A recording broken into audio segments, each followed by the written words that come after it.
سورة الزخرف. بسم اللہ الرحمن الرحیم. حمیم والکتاب المبین انا جعلناه قرآنا عربیا لعلکم تعقلون وإنه في لدينا لعلي حكيم أفنضرب عنكم الذكر صفحا أن كنتم قوما مسرفين وكم أرسلنا من نبي في الأولين وما يأتيهم كانوا به يستهزئون فأهلكنا أشد منهم بطشا ومضى مثل الأولين ولئن سألتهم من خلق السماوات والأرض ليقولن خلقهن العزيز العليم الذي جعل لكم الأرض مهدا وجعل لكم فيها سبلا لعلكم تهتدون والذي نزل من السماء ماء بقدر فأنشرنا به بلدة ميتا كذلك تخرجون. سورة الزخرف مکی صورت ہے. بسم اللہ الرحمن الرحیم. حامیم والکتاب المبین انا جعلناه قرآنا عربیا لعلکم تعقلون وانه فی الکتاب لدینا لعلی حکیم. حامیم قسم ہے اس واضح کتاب کی کہ ہم نے اسے عربی زبان کا قرآن بنایا تاکہ تم لوگ اسے سمجھو اور در حقیقت یہ الکتاب میں ثبت ہے ہمارے ہاں بڑی بلند مرتبہ اور حکمت سے لبریز کتاب لوح محفوظ. اب کیا ہم تم سے بیزار ہو کر یہ درس نصیحت تمہارے ہاں بھیجنا چھوڑ دیں، یعنی تمہیں نہ سمجھایا کریں صرف اس لیے کہ تم حد سے گزرے ہوئے لوگ ہو؟ پہلی گزری ہوئی قوموں میں بھی بارہا ہم نے نبی بھیجے ہیں، کبھی ایسا نہیں ہوا کہ کوئی نبی ان کے ہاں آیا ہو اور انہوں نے اس کا مذاق نہ اڑایا ہو. یعنی یہ سنت ہمیشہ سے رہی ہے کہ اللہ کی طرف بلانے والوں کا مذاق اڑایا جاتا رہا. پھر جو لوگ ان سے بدرجہ زیادہ طاقتور تھے انہیں ہم نے ہلاک کر دیا. پچھلی قوموں کی مثالیں گزر چکی ہیں. سب کو ڈرنا چاہیے کہ مذاق اڑانے والے خواہ کتنے بھی طاقتور تھے بالآخر وہی سزا یافتہ ہوئے. اگر تم ان لوگوں سے پوچھو کہ زمین اور آسمانوں کو کس نے پیدا کیا ہے تو یہ خود کہیں گے کہ انہیں اسی زبردست علیم ہستی نے پیدا کیا، وہی جس نے تمہارے لیے اس زمین کو گہوارہ بنایا اور اس میں تمہاری خاطر راستے بنا دیے تاکہ تم اپنی منزل مقصود کی راہ پا سکو، جس نے ایک خاص مقدار میں آسمان سے پانی اتارا، پھر اس کے ذریعے سے مردہ زمین کو جلا اٹھایا. اسی طرح ایک روز تم زمین سے برآمد کیے جاؤ گے. یعنی جس طرح زمین سے پودے نکل آتے ہیں اسی طرح تم بھی اٹھائے جاؤ گے. قیامت کے دن جب سور پھونکا جائے گا تو سب مر جائیں گے، پھر دوبارہ جو پھونکا جائے گا اس سے پہلے ان دو کے درمیان میں بارش برسے گی اور اس بارش کی وجہ سے لوگ اگ آئیں گے. حدیث میں آتا ہے، ابو ہریرہ رضی اللہ عنہ نے بیان کیا کہ رسول اللہ صلی اللہ علیہ وسلم نے فرمایا 2 سور پھونکے جانے کے درمیان 40 فاصلہ ہوگا. ابو ہریرہ سے پوچھا گیا کیا 40 دن مراد ہے؟ انہوں نے کہا مجھے نہیں معلوم. کہا 40 مہینے؟ کہا نہیں معلوم. 40 سال؟ کہا نہیں معلوم. انہوں نے کہا کہ اللہ تعالیٰ پھر آسمان سے پانی برسائے گا جس سے تمام لوگ جی اٹھیں گے جیسے سبزیاں پانی سے اگاتی ہیں. اس وقت انسان کا ہر حصہ گل چکا ہوگا سوائے ریڑھ کی ہڈی کے، اور اس سے قیامت کے دن تمام مخلوق دوبارہ بنائی جائے گی. یعنی انسان کی ریڑھ کی ہڈی بچ جاتی ہے، مکمل ڈیزالو نہیں ہوتی، اسی سے پھر دوبارہ وہ پیدا ہو جائے. اس سے پتہ یہ چلتا ہے کہ انسان کہیں بھی بھاگ کے جا نہیں سکتا، اور بارش ہونے کے بعد زمین پہ جو ہریالی آتی ہے اس کو دیکھ کے ہمیشہ سوچا کریں کہ قیامت کے دن اسی طرح اللہ سبحانہ وتعالی زمین سے ہمیں بھی اگا دے گا. اور یہ دلیل اور یہ مثال کئی بار قرآن مجید میں دی گئی ہے. والذی خلق الازواج کلها وجعل لكم من الفلك والانعام ما تركبون لتستووا على ظهوره ثم تذكروا نعمة ربكم اذا استويتم عليه وتقولوا سبحان الذي سخر لنا هذا وما كنا له مقرنين وإنا إلى ربنا لمنقلبون. وہی جس نے یہ تمام جوڑے پیدا کیے اور جس نے تمہارے لیے کشتیوں اور جانوروں کو سواری بنایا تاکہ تم ان کی پشت پر چڑھو، اور جب ان پر بیٹھو تو اپنے رب کا احسان یاد کرو اور کہو پاک ہے وہ جس نے ہمارے لیے ان چیزوں کو مسخر کر دیا، ورنہ ہم انہیں قابو میں لانے کی طاقت نہ رکھتے تھے، اور ایک روز ہمیں اپنے رب کی طرف پلٹنا ہے. اللہ رب العزت نے خود دعا سکھا دی سواری پر بیٹھنے کی. تو ہمیں کیا کرنا چاہیے؟ دعا مانگنی چاہیے. سفر کی دعائیں کے نام سے یہ کارڈ موجود ہے جس میں یہ دعا بھی اور قرآن مجید کی جو اور دوسری دعائیں ہیں وہ بھی موجود ہیں. اور اگر آپ یہ آپ کے ہینڈ بیگ میں ہو تو جب کبھی آپ گاڑی پہ بیٹھے یہاں سے گھر بھی جاتے ہیں، گھر سے آتے ہیں، تو ساتھ ساتھ پڑھ کے یاد کرنا شروع کر دیں، تو آپ کا یہ سفر بھی عبادت بن جائے گا. اسی طرح سفر کیسے کریں اس پر بھی لیکچر موجود ہے، کیونکہ سفر کے وقت کو بھی ہمیں پروڈکٹیو بنانا چاہیے، نہ کہ صرف انسان بیزار ہو کر، بور ہو کر، تنگ ہو کر وقت گزار دے. اور کتنا خوبصورت طریقے سے کہا گیا ہے کہ یہ سب کچھ اللہ نے ہمارے لیے مسخر کیا. چاہے اونٹ پہ بیٹھے، گدھے پہ بیٹھے، گاڑی پہ بیٹھے، جہاز پہ بیٹھے، ہر جگہ پر بیٹھ کر انسان کے اندر اللہ کا شکر آنا چاہیے. کیوں؟ اس لیے کہ جب انسان گدھے پہ بھی بیٹھتا ہے نا تو دوسرے پیدل چلنے والوں کے مقابلے میں کیا ہوتا ہے؟ اونچا ہو جاتا ہے. اگر گھوڑے پہ بیٹھے تو اور زیادہ اکڑ آ جاتی، اونٹ پہ بیٹھے تو پھر تو کوئی نگاہ میں ہی نہیں، اور اگر جہاز پہ اڑنے لگے تو پھر تو سارے ہی چھوٹے ہو گئے. تو اس لیے فوراً اللہ سبحانہ وتعالیٰ کو یاد کرے، سبحان الذی سخر لنا ھذا وما كنا له مقرنین. یہ اللہ نے ہمارے لیے مسخر کیا، ہمارے کسی سائنس نے یا ہمارے علم یا عقل نے نہیں، اللہ نے. وَإِنَّا إِلَىٰ رَبِّنَا لَمُنْقَلِبُونَ. اور ایک سبق جو ہمیشہ یاد رکھے کہ جیسے یہ سفر ہے ایسے ایک دن آخرت کا سفر بھی ہے. ہر سفر پر آخری سفر کو یاد رکھے کہ مرنا ہے اور اللہ کے پاس واپس جانا ہے. دیکھیے جب ہم مر جائیں گے نا، ہمیں کوئی گھر میں نہیں رکھے گا، سارے گھر میں رہیں گے، ہمیں نکال دیں گے، اٹھا کے جا کے قبرستان میں چھوڑ آئیں گے. تو اس دن کو کبھی بھی نہیں بھولنا چاہیے، اس دن کی تیاری رکھنی چاہیے کہ جب ہم اکیلے ہوں گے تو پھر ہم پہ کیا گزرے گی. اصل کامیابی یہی ہے. اور یہ سب کچھ جانتے اور مانتے ہوئے بھی ان لوگوں نے اس کے بندوں میں سے بعض کو اس کا جز بنا ڈالا، یعنی اللہ کی اولاد قرار دیا. حقیقت یہ ہے کہ انسان کھلا احسان فراموش ہے. ساری نعمتیں اللہ دیتا ہے اور شکرانہ یہ دوسروں کا ادا کرتا ہے، یہ دوسروں کی عظمت اور بڑائی میں گرفتار ہو جاتا ہے. کیا اللہ نے اپنی مخلوق میں سے اپنے لیے بیٹیاں انتخاب کی اور تمہیں بیٹوں سے نوازا؟ اور حال یہ ہے کہ جس اولاد کو یہ لوگ اس رحمان کی طرف منسوب کرتے ہیں، اس کی ولادت کا مجدہ جب خود ان میں سے کسی کو دیا جاتا ہے تو اس کے منہ پر سیاہی چھا جاتی ہے، یعنی بیٹی کی خبر سن کے، اور وہ غم سے بھر جاتا ہے. کیا اللہ کے حصے میں وہ اولاد آئی جو زیوروں میں پالی جاتی ہے اور بحث اور حجت میں اپنا مدعا پوری طرح واضح بھی نہیں کر سکتی؟ یعنی لڑکیوں کی خاص کوالٹی بتائی جا رہی ہے کہ جب کسی کے ساتھ آرگیومنٹ ہو تو تھوڑی دیر کے بعد رونا شروع کر دیتی ہے، خصوصاً بھائیوں کے مقابلے میں یا ہسبینڈ کے مقابلے میں، اور ان کا ہتھیار آنسو ہے جس سے دوسروں کا دل پھر پگھل جاتا ہے. تو اللہ سبحانہ وتعالیٰ فرماتے ہیں کہ اپنے لیے تو تم اسٹرانگر جنس کو منتخب کر رہے ہو، اور اللہ کے لیے جس کو تم اپنی نگاہ میں کچھ نہیں سمجھتے وہ دے رہے ہو.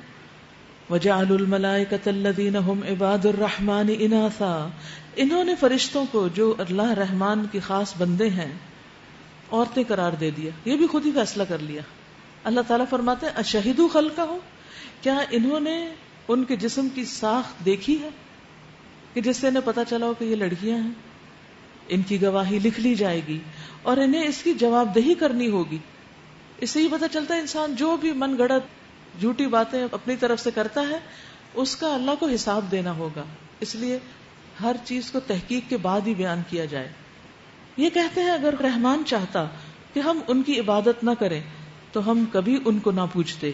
یہ اس معاملے کی حقیقت کو قطعی نہیں جانتے، محض تیر تکے لڑاتے ہیں. کیا ہم نے اس سے پہلے کوئی کتاب ان کو دی تھی جس کی سند اپنی اس ملائکہ پرستی کے لیے اپنے پاس رکھتے ہوں؟ یعنی ہم نے انہیں کوئی دلیل نہیں ایسی دی کہ جس کی وجہ سے یہ فرشتوں کو پوجنے لگے ہیں. نہیں، بلکہ یہ کہتے ہیں کہ ہم نے اپنے باپ دادا کو ایک طریقے پر پایا اور ہم انہی کے نقش قدم پر چل رہے ہیں، وہی اندھی تقلید. اسی طرح تم سے پہلے جس بستی میں بھی ہم نے کوئی نذیر بھیجا اس کے کھاتے پیتے لوگوں نے یہی کہا کہ ہم نے اپنے باپ دادا کو ایک طریقے پر پایا ہے اور ہم انہی کے نقش قدم کی پیروی کر رہے ہیں. ہر نبی نے ان سے پوچھا کیا تم اسی ڈگر پر چلو گے؟ خواہ میں اس راستے سے زیادہ صحیح راستہ تمہیں بتاؤں جس پر تم نے اپنے باپ دادا کو پایا؟ انہوں نے سارے رسولوں کو یہی جواب دیا کہ جس دین کی طرف بلانے کے لیے تم بھیجے گئے ہو ہم اس کے انکاری ہیں. آخر کار ہم نے ان کی خبر لے ڈالی اور دیکھ لو جھٹلانے والوں کا انجام کیا ہوا. وَإِذْ قَالَ إِبْرَاهِيمُ لِأَبِيهِ وَقَوْمِهِ إِنَّنِي بَرَاءٌ مِّمَّا تَعْبُدُونَ. یاد کرو وہ وقت جب ابراہیم علیہ السلام نے اپنے باپ اور اپنی قوم سے کہا تھا کہ تم جن کی بندگی کرتے ہو میرا ان سے کوئی تعلق نہیں، میرا تعلق صرف اسی سے ہے جس نے مجھے پیدا کیا، وہی میری رہنمائی کرے گا. اور ابراہیم یہی کلمہ اپنے پیچھے اپنی اولاد میں چھوڑ گیا تاکہ وہ اس کی طرف رجوع کریں. اس کے باوجود جب یہ لوگ دوسروں کی بندگی کرنے لگے تو میں نے ان کو مٹا نہیں دیا بلکہ میں انہیں اور ان کے باپ دادا کو متاع حیات دیتا رہا یہاں تک کہ ان کے پاس حق اور کھول کھول کر بیان کرنے والا رسول آ گیا. مگر جب وہ حق ان کے پاس آیا تو انہوں نے کہہ دیا کہ یہ تو جادو ہے اور ہم اس کو ماننے سے انکار کرتے ہیں. کہتے ہیں یہ قرآن دونوں شہروں کے بڑے آدمیوں میں سے کسی پر کیوں نہ نازل کیا گیا. یعنی کوئی بڑا سردار ہوتا جو قرآن لے کر آتا. اور ہر دور میں آپ دیکھیں کہ ایسے ہی لوگ قرآن کی طرف زیادہ راغب ہوتے ہیں جو بظاہر دنیا میں بہت سرداری کے مقام پر نہیں ہوتے، کیونکہ جو بہت سرداری کے مقام پر ہوتے ہیں ان کے پیٹ بھر چکے ہوتے ہیں اس سرداری سے، لہٰذا انہیں کسی اور چیز کی ضرورت محسوس نہیں ہوتی. کیا تیرے رب کی رحمت یہ لوگ تقسیم کرتے ہیں؟ دنیا کی زندگی میں ان کی گزر بسر کے ذرائع تو ہم نے ان کے درمیان تقسیم کیے ہیں. یعنی یہ تو اللہ کی تقسیم ہے. کسی کو مالدار بنایا تو اللہ نے اپنی رحمت سے بنایا، اب اس وجہ سے اس کو اکڑنے اور تکبر کرنے کا تو کوئی موقع نہیں. اور ان میں سے کچھ لوگوں کو کچھ دوسرے لوگوں پر ہم نے بدرجہ فوقیت دی ہے تاکہ یہ ایک دوسرے سے خدمت لیں. یعنی اللہ تعالیٰ نے اپنی خاص رحمت کے ساتھ یہ درجہ بندی کی ہے، ورنہ سب لوگ اگر ایک ہی سٹیٹس کے ہوتے تو پھر کوئی کسی کی مدد نہ کرتا، کسی کے کام نہ آتا، کسی کے آگے نہ جھکتا. اور تیرے رب کی رحمت اس دولت سے زیادہ قیمتی ہے جو ان کے رئیس سمیٹ رہے ہیں. اور اگر یہ اندیشہ نہ ہوتا کہ سارے لوگ ایک ہی طریقے کے ہو جائیں گے تو ہم رحمان سے کفر کرنے والوں کے گھروں کی چھتیں اور ان کی سیڑھیاں جن سے وہ اپنے بالا خانوں پر چڑھتے ہیں اور ان کے دروازے اور ان کے تخت جن پر یہ تکیے لگا کر بیٹھتے ہیں، کاؤچز، سب چاندی اور سونے کے بنوا دیتے. یعنی اللہ تعالیٰ دنیا میں بھی سب کو سونے کا فرنیچر دے دیتا اور سونے کے دروازے اور بہت کچھ. اللہ کے لیے کیا مشکل ہے؟ سب کو دے کے بھی اس کے خزانوں میں کوئی کمی نہیں آتی. لیکن پھر ہوتا کیا، زمین میں سرکشی کا، فساد کا بازار عام ہو جاتا. یہ تو محض حیات دنیا کی متاع ہے اور آخرت تیرے رب کے ہاں صرف متقین کے لیے ہے. وہاں ایسا نہیں ہوگا کہ جس کو دنیا میں ملا آخرت میں بھی مل جائے. وَمَن يَعْشُ عَن ذِكْرِ الرَّحْمَنِ نُقَيِّضْ لَهُ شَيْطَانًا فَهُوَ لَهُ قَرِينٌ.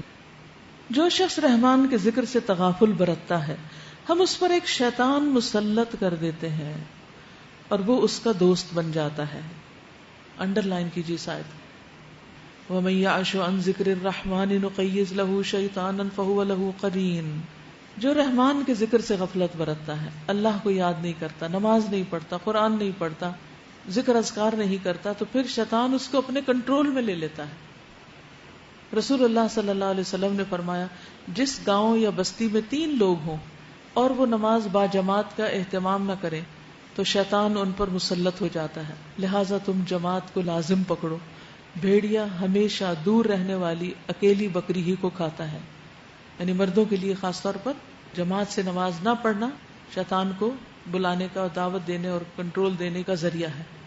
پھر غصہ کرنے والے پر شیطان کا کنٹرول ہو جاتا ہے.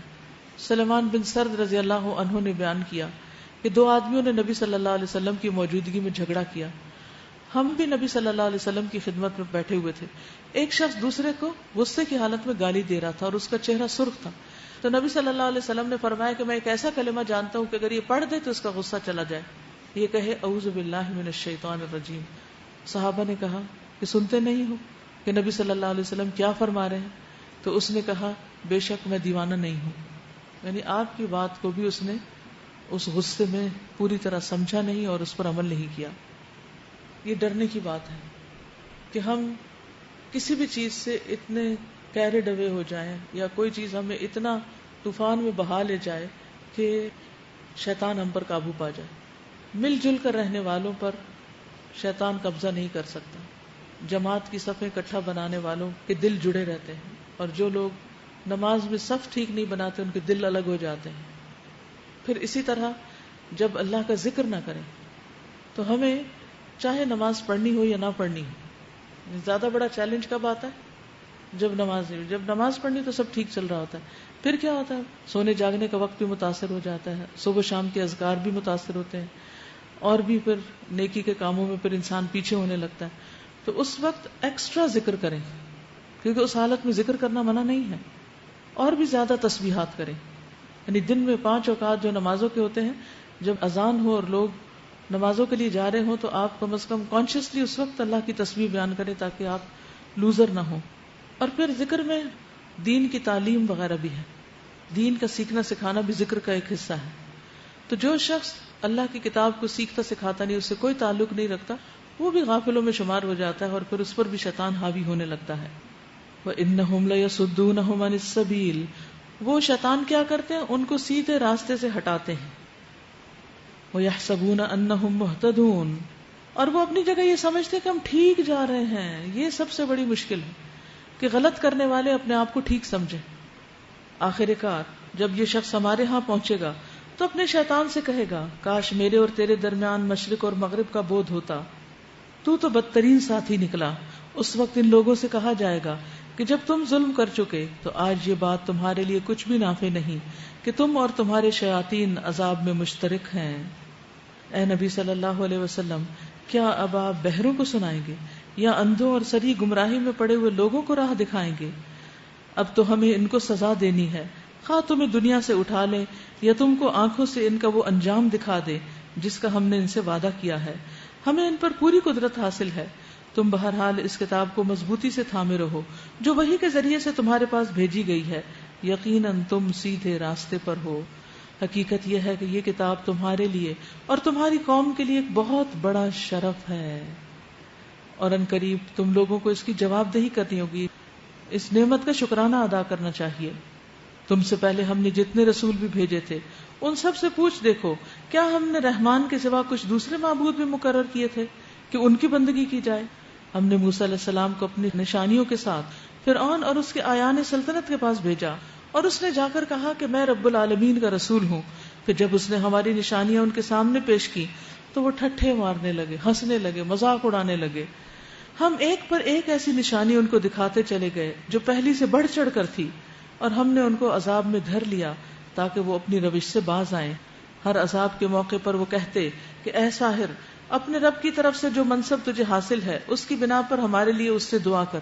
یہ بھی تکبر سے کہ تم اللہ سے دعا کرو ہمارے لیے, ہم ضرور راہ راست پر آ جائیں گے.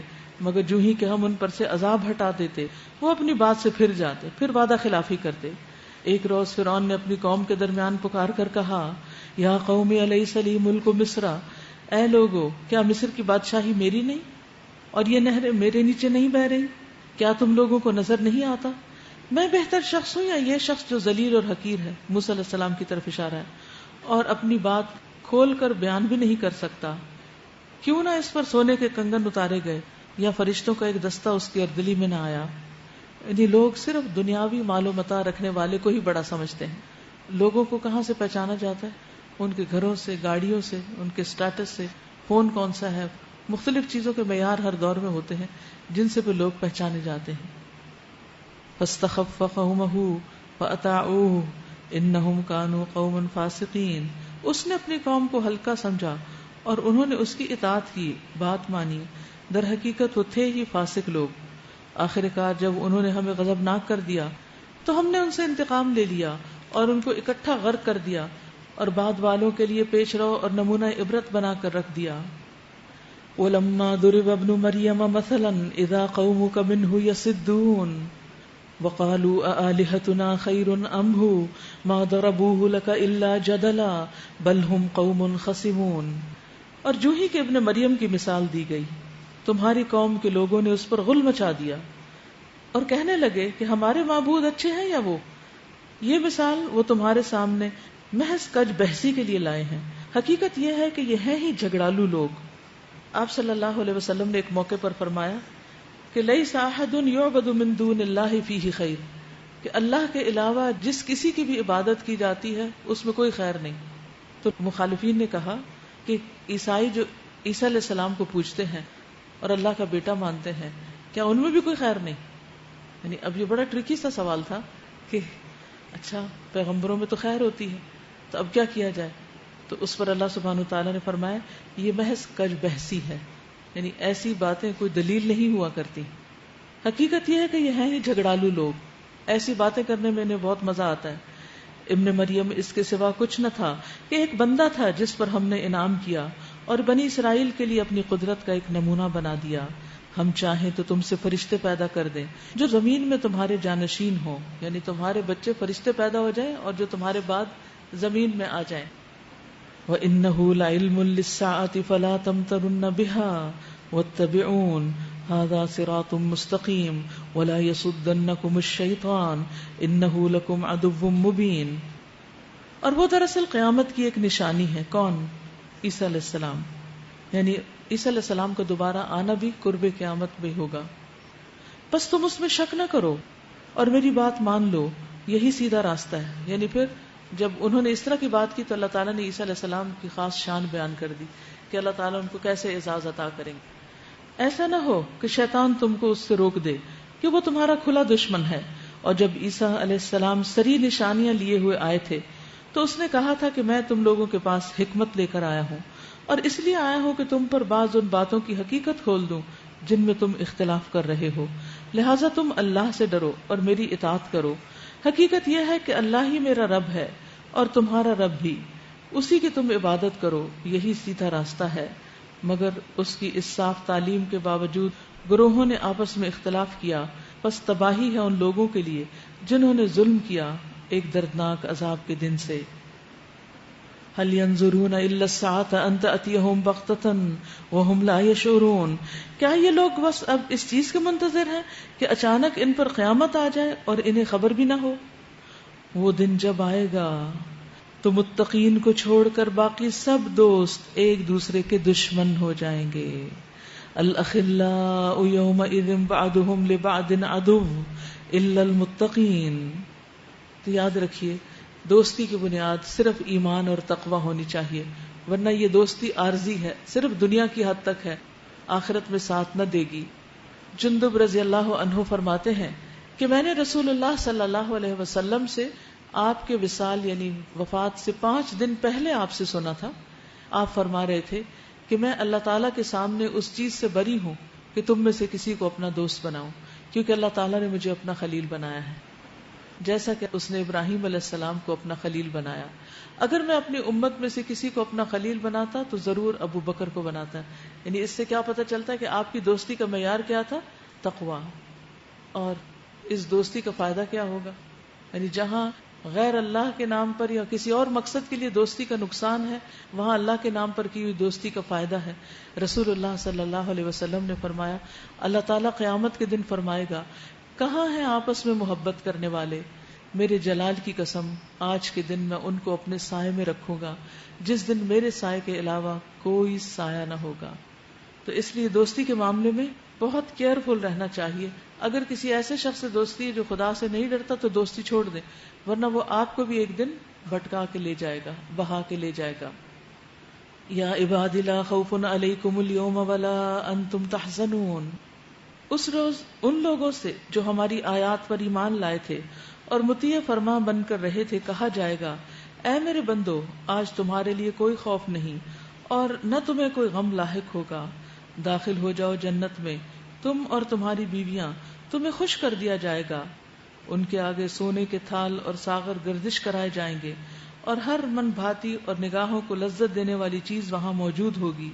ان سے کہا جائے گا تم اب یہاں ہمیشہ رہو گے، تم اس جنت کے وارث ہو اپنے ان اعمال کی وجہ سے جو تم دنیا میں کرتے رہے.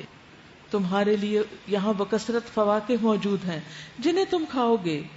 یعنی جنت کی یہاں پر خوبیاں بیان کی گئی ہیں. جنت کے جو برتن ہیں وہ سونے کے ہوں گے اور کسی کی جنت کے چاندی کے ہوں گے. آپ نے فرمایا ان کے برتن سونے کے ہوں گے، ان کے کنگھے سونے چاندی کے ہوں گے، ان کی انگیٹھیوں کا ایندھن عود ہوگا. یعنی جنت میں ہر طرح کی عیش و عشرت ہوگی. اس کے برعکس دوسرے لوگ، ان المجرمین فی عذاب جہنم خالدون لا یفتر عنہم وہم فیہ مبلسون. رہے مجرمین تو وہ ہمیشہ جہنم کے عذاب میں مبتلا رہیں گے، کبھی ان کے عذاب میں کمی نہ ہوگی اور وہ اس میں مایوس پڑے ہوں گے. ان پر ہم نے ظلم نہیں کیا بلکہ وہ خود ہی اپنے اوپر ظلم کرتے رہے. وہ پکاریں گے اے مالک تیرا رب ہمارا کام ہی تمام کر دے تو اچھا ہے. وہ جواب دے گا تم یوں ہی پڑے رہو، ہم تمہارے پاس حق لے کر آئے تھے مگر تم میں سے اکثر کو حق ہی ناگوار تھا. تھوڑی دیر کے لیے امیجن کیجئے کہ جہنم والے جہنم میں مدد کے لیے پکار رہے ہیں اور تو کوئی آس پاس دکھائی نہیں دیتا. تو جہنم کا جو داروغہ ہے جس کا نام مالک ہے اس کا یہاں ذکر کیا جا رہا ہے نا، وَنَادَوْا يَا مالک. وہ پکاریں گے اے مالک لِيَقْضِ عَلَيْنَا رَبُّكَ، اپنے رب سے کہو ہمارا کام تمام کر دے، ہمیں موت دے دے، ہم ختم ہونا چاہتے ہیں. وہ کیا کہے گا؟ اِنَّكُمْ مَاكِثُونَ. نہیں ختم کہاں ہونا ہے، ہمیشہ یہی رہو گے. اللہ اللہ. اور یہ جو جواب دے گا یہ بھی آپ کو معلوم ہے کتنی دیر کے بعد دے گا؟ عبداللہ ابن عمرو رضی اللہ عنہما فرماتے ہیں کہ بے شک جہنمی لوگ مالک کو پکاریں گے، یعنی داروغہ جہنم کو، تو وہ انہیں 40 سال تک جواب ہی نہیں دے گا، ان کی طرف دیکھے گا بھی نہیں. آپ کسی کو مصیبت میں پکار رہے ہوں اور وہ سنے ہی نہ، کیا کیفیت ہوگی؟ پھر وہ جواب دے گا تو کہیں گا انکم ماکثون، تم نے یہی رہنا ہے، ختم نہیں ہو سکتے. پھر وہ اپنے رب کو پکاریں گے، کہیں گے اے ہمارے رب ہمیں اس میں سے نکال دے، اگر ہم نے دوبارہ اس طرح کیا تو بے شک ہم ظالم ہوں گے. تو وہ انہیں دنیا کی طرح جواب نہیں دے گا. پھر وہ فرمائے گا اس میں ذلیل و خوار ہو کر پڑے رہو اور کوئی بات نہ کرو. پھر وہ لوگ مایوس ہو جائیں گے، ڈپریشن میں چلے جائیں گے، لیکن وہ بھی ان کو فائدہ کچھ نہ دے گا. دیکھیے آج رب سنتا ہے، آج رب کے فرشتے ہمارے لیے دعائیں کرتے ہیں. آج فکر کرنی چاہیے، آج کچھ کر لینا چاہیے اور ایک ایک چیز اپنی زندگی سے وہ نکال دینی چاہیے جو جہنم میں لے جانے کا باعث ہے.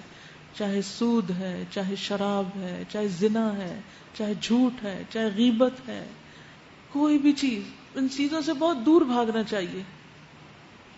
کیونکہ انسان ان کو صحیح سمجھ کے کرتا ہے کہ اس کی ضرورت ہے. بھئی کبھی ضرورت کے بغیر بھی کسی نے غیبت کی؟ تو یہ جتنے بھی کبیرہ گناہ ہیں انسان کو ڈبونے والے. تو جب انسان ایسا کرتا ہے تو پھر وہ کیا سمجھتا ہے؟ جسٹیفائی کر لیتا ہے اپنے آپ کو کہ میں تو بالکل صحیح کر رہا ہوں. وہ توبہ بھی نہیں کرتا. جو اپنے غلط عمل کو صحیح سمجھتا ہے وہ توبہ نہیں کرتا، اور جو توبہ نہیں کرتا وہ پھر سزا بھگتے گا. تو ہم کسی بھول میں نہ رہ جائیں، کسی دھوکے کا شکار نہ ہو، یعنی اپنے ہی نفس کے دھوکے کا.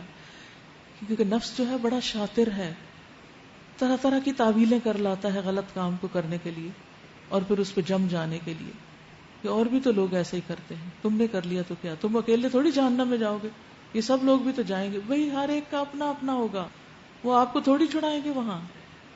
اصل بات یہ کہ ہم آخرت پر ایمان ہی پوری طرح نہیں رکھتے، اس کو سچ نہیں سمجھتے. اگر سچ سمجھے تو واقعی ہمارے اندر تقویٰ آ جائے. لقد جئناکم بالحق، البتہ تحقیق ہم تمہارے پاس حق لے کر آئے تھے. وَلَكِنَّ أَكْثَرَكُمْ لِلْحَقِّ كَارِهُونَ، لیکن تمہاری اکثریت حق کو ہی ناپسند کرنے والی تھی. آج بھی آپ دیکھیں کہ لوگوں کو حق پسند نہیں آتا، سچی بات نہیں اچھی لگتی ان کو، اسی لیے عموماً لوگ دوسرے کے منہ پہ سچی بات کرتے بھی نہیں. پھر کیا ان لوگوں نے کوئی اقدام کرنے کا فیصلہ کر لیا ہے؟ اچھا تو ہم بھی پھر ایک فیصلہ کیے دیتے ہیں. کیا انہوں نے یہ سمجھ رکھا ہے کہ ہم ان کی راز کی باتیں اور ان کی سرگوشیاں سنتے نہیں ہیں؟ ہم سب کچھ سن رہے ہیں، اور ہمارے فرشتے ان کے پاس ہی لکھ رہے ہیں. وَرُسُلُنَا لَدَيْهِمْ يَكْتُبُونَ. ان سے کہو اگر واقعی رحمان کی کوئی اولاد ہوتی تو سب سے پہلے عبادت کرنے والا میں ہوتا. پاک ہے آسمانوں اور زمین کا فرما روا، عرش کا مالک، ان ساری باتوں سے جو یہ لوگ اس کی طرف منسوب کرتے ہیں. اچھا انہیں اپنے باطل خیالات میں غرق اور اپنے کھیل میں منہمک رہنے دو یہاں تک کہ وہ اپنا وہ دن دیکھ لیں جس کا انہیں خوف دلایا جا رہا ہے. وہی ایک آسمان میں بھی الہ ہے اور زمین میں بھی ایک الہ. وہی حکیم اور علیم ہے، بہت بالا و برتر ہے وہ جس کے قبضے میں زمین اور آسمانوں اور ہر اس چیز کی بادشاہت ہے جو زمین و آسمان کے درمیان پائی جاتی ہے. اور وہی قیامت کی گھڑی کا علم رکھتا ہے اور اسی کی طرف تم سب پلٹائے جانے والے ہو. اس کو چھوڑ کر یہ لوگ جنہیں پکارتے ہیں وہ کسی شفاعت کا اختیار نہیں رکھتے الا یہ کہ کوئی علم کی بنا پر حق کی شہادت دے. اور اگر تم ان سے پوچھو کہ انہیں کس نے پیدا کیا تو یہ خود کہیں گے کہ اللہ نے، پھر کہاں سے دھوکہ کھا رہے ہیں.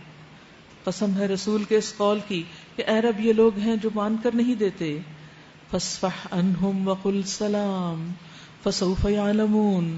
اچھا اے نبی صلی اللہ علیہ وسلم ان سے درگزر کیجئے اور کہہ دیجئے کہ سلام ہے تمہیں، ان قریب انہیں معلوم ہو جائے گا کہ حقیقت کیا ہے.